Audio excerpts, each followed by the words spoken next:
Chers frères et sœurs en Christ, loué soit Jésus-Christ.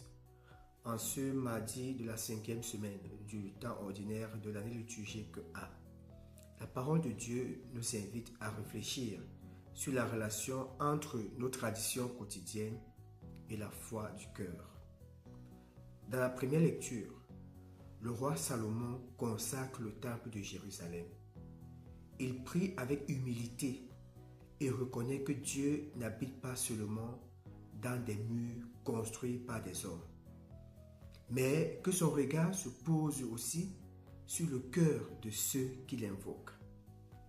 Le psaume reprend cette idée. Heureux ceux qui habitent ta maison, Seigneur. C'est un appel à rechercher la présence de Dieu dans nos vies, pas seulement dans les lieux saints. Dans l'Évangile, les pharisiens critiquent Jésus et ses disciples pour ne pas respecter certaines traditions de purification. Mais Jésus rappelle un point fondamental. Ce n'est pas ce qui entre dans le corps qui le rend impur, mais c'est ce qui sort du cœur. Le cœur, dit Jésus, est le lieu où naissent les mauvaises pensées, la jalousie, l'hypocrisie et tout ce qui va avec. Même nos gestes les plus religieux peuvent être vides si notre cœur n'est pas sincère.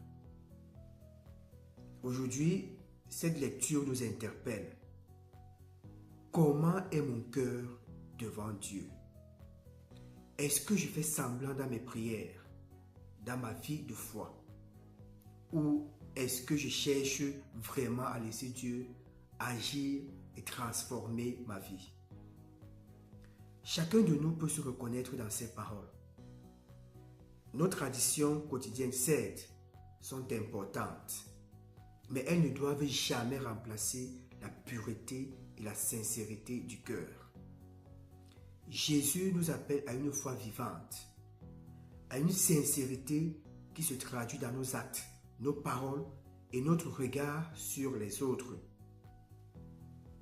Au cours de cette journée, prions donc le Seigneur afin qu'il purifie notre cœur et nous aide à vivre une foi sincère, capable de rayonner autour de nous. Amen.